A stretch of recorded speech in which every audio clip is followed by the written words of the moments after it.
Hi everyone, it's Coach Viet at UW again, and today we have a special video by request from Christian at the Stanford Taekwondo program, and he wants to cover back kicks today.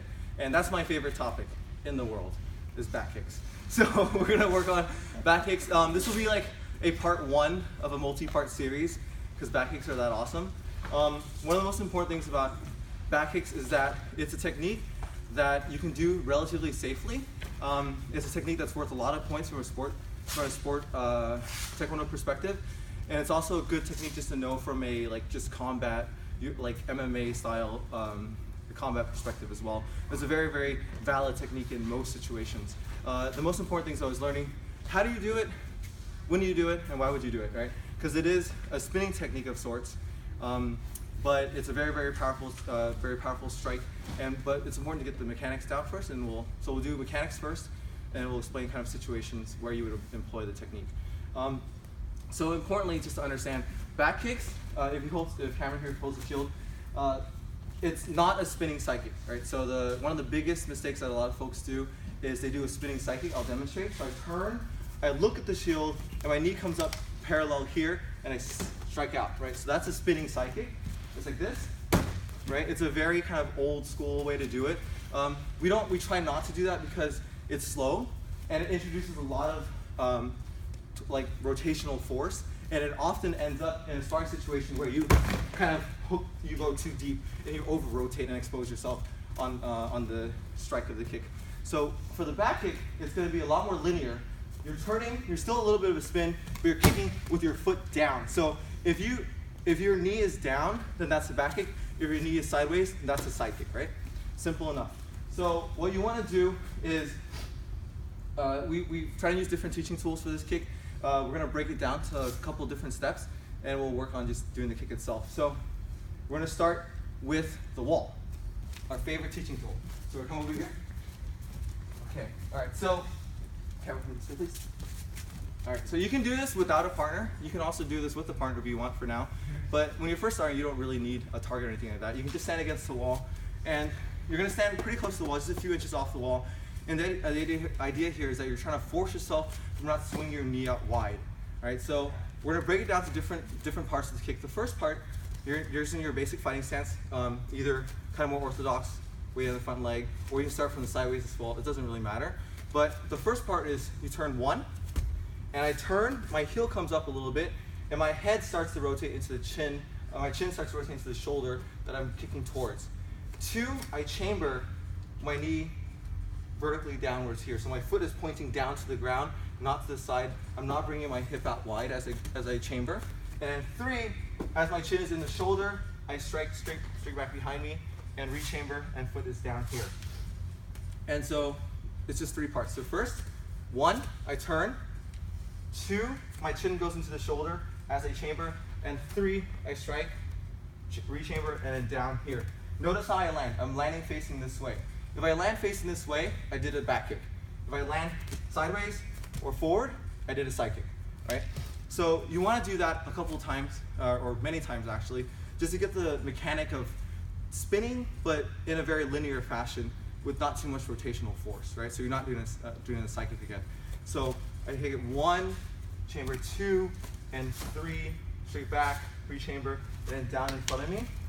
You can also go one, two with the chamber, three, and then pull it right back to where it was as well.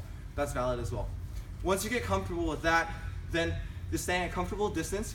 Try to do all in one motion, nice and smooth. So just turn, chin, straight back, and then down. One, turn, bang, and then down, right? And the wall is going to force me to not swing my knee out wide, so I'm not turning and my knee comes out wide like this, right? So you don't want to do that, okay?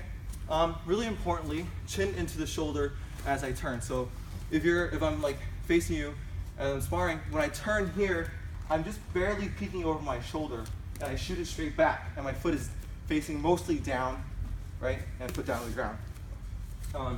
So that's try to do that against the wall, a couple sets, maybe 20 reps each set, and that way you get that feeling down of the tightness of the kick. And one other thing you want to feel is a very minimum gap between your legs, your support leg, and the kicking leg. Right, the moment your leg starts, you feel like that air between your legs, it's going too wide. So try to keep that as tight as possible. Okay? So I would say work on that just to learn the mechanics first. And then once you have the feeling of that kick, then we think about like how do we apply it, okay? So for today's session, we'll go over just the first iteration of the back kick. We'll come back out here. So for sport TKD, very like 1990s to early 2000s style is an intercepting back kick. So we're in fighting stance, we're in open stance, and then we're guarding against, we're using the back kick as an intercepting technique against a really round kick. So if he does a round kick to my body, right, there's going to be a moment where his body's going to square up.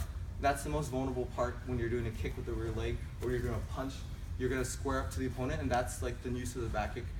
It fits right into there. And what we want to do though is we want to not give up space and not take up space, because he's already coming towards me, and so he's coming towards me. If I jump away, like a jump away back kick, that's going to be, you're creating too much space, right? You're too far away. Now, conversely, if he comes in and I plant this foot here, and I don't move it at all, then I'm jamming myself on the back kick, right? So you have to learn, there's two iterations. You can either, as he's coming in, I do a short step with the front leg just to create that space as I spin and kick back kick there. Or, as he's coming in, I hop and back kick from in place. So when you're doing that, you're going to basically jump in the air, you're going to put your front leg to where your back leg is as you throw the back kick right behind you. Okay, so we'll demonstrate that. He comes in, bang. Right, that was really ugly, sorry. He comes in, bang, back kick, right? So I'm not really moving back, not really going forward that much. Then the other one, he's coming in, I step, bang, back kick there, okay? All right, so you can work on those different versions. Now, for the jump back kick or the intercepting back kick, one thing that you can do with a heavy bag or even against the wall or a nice person that's gonna hold the shield for you, is you stand really close to them with about like just your front hand's distance, you're here. And this way, it's gonna force you to learn how to create space, right? So that notion is really important when you're kicking nice and tight. So you stand really close, I'm gonna jump in the air, exaggerated, just high, just pop up in the air. And as I do that, I tuck my chin into the shoulder and pop the back kick in place, right? And doing this will force you to learn how to chamber tight and then kick at a very close distance, right? And as you get more and more comfortable with it, then you don't need to jump as high. You can just do a quick switch and you're there, even if you're really close. That kick right there, okay?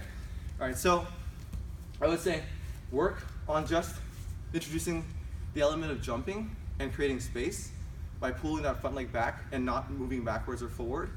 And then you can try to do situational drills where you're in open stance, you're moving around, he comes in, bang, and back kicks to the body, intercept. Or he comes in, step back kick, one, there and down, okay? All right, so we're gonna do those two drills. And then the last thing is, after you've landed the back kick, what do you do? Okay, so what we teach here is after the back kick here, one, I either land here, my hands are up to guard, and I back out. I'm not gonna do the back kick, back kick, boom, and then turn my body. Right? I'm not gonna try to reset into a proper fighting stance here because you're really, really vulnerable after the kick, right? So if you remember from when I first started talking about this, I was saying the back kick is relatively safe to do. It's because if you land like this, even if your butt's sticking out this way, I still got that front leg, right? If he comes in, front leg. If he comes in, front leg. If he comes in, back to the other side, right? So you have some defensive options right after the kick. If you keep yourself here, then you can back out, clear the space, and re-engage. But don't practice back kicking and landing square, right? Don't do that, okay? That's a really, really bad habit, all right? Okay, so let's start there for today. And then next session, I'll be a little bit cleaner, and we'll do different ways of applying back kicks as an offensive technique, as well as different types of traps that you can do to set up the back kick as well. Cool. Thank you. Okay.